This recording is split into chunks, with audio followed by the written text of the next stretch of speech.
Forget Bali, Paris, or Santorini. The hottest new travel destination is off the planet.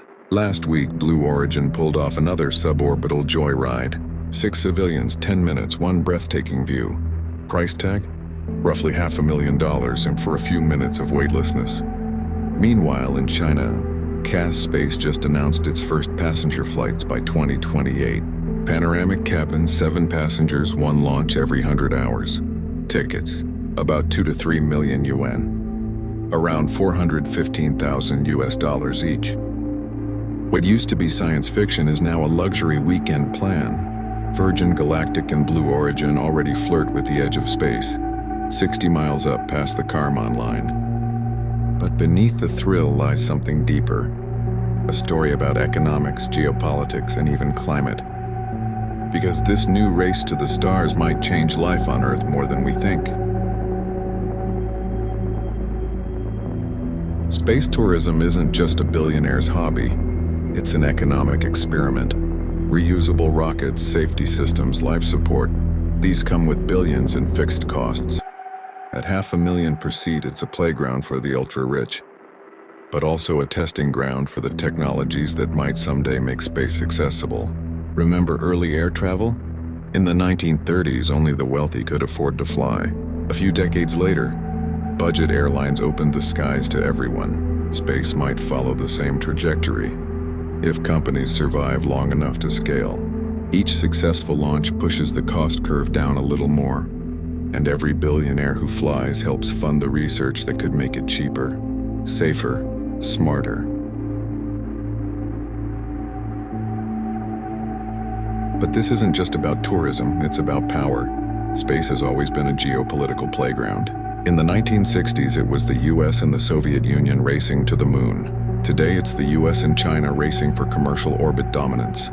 China's CAS space program is backed by the state, and every test flight builds toward reusable technology for future lunar or orbital stations. Meanwhile, the US bets on private innovation, turning national ambition into capitalist competition. Whoever dominates commercial space first won't just win bragging rights. They'll control satellite networks, off-world resources, and space trade routes.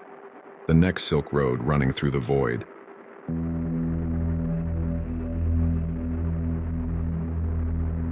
Analysts estimate that space tourism could become a trillion-dollar industry within decades, fueling orbiting hotels, microgravity labs, even zero-gravity manufacturing. Every flight creates spin-off innovation. Lighter materials, reusable engines, AI-assisted navigation, and closed-loop recycling systems for air and water.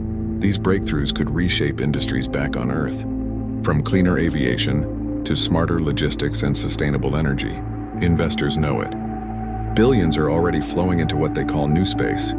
It's capitalism's next frontier. Risky, but too dazzling to ignore.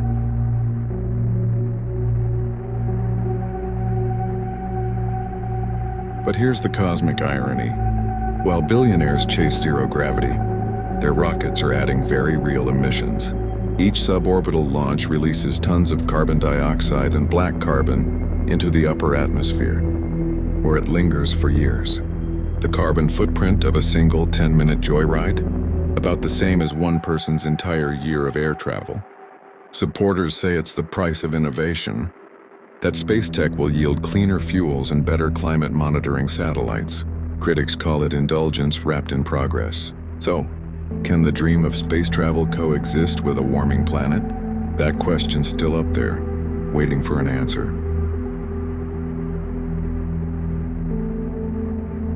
While some sip champagne in zero gravity, millions back on Earth can't afford a flight across their own country.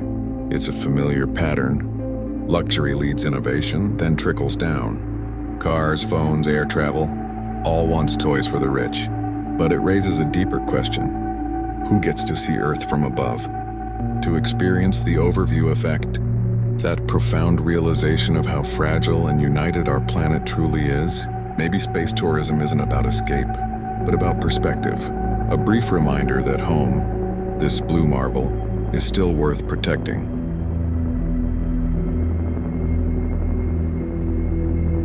So what happens next?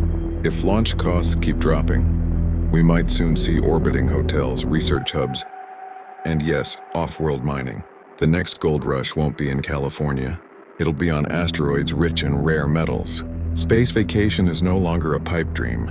It's a luxury niche today, and maybe affordable-ish within decades. Whether you see it as progress or spectacle, space tourism is already shaping our future.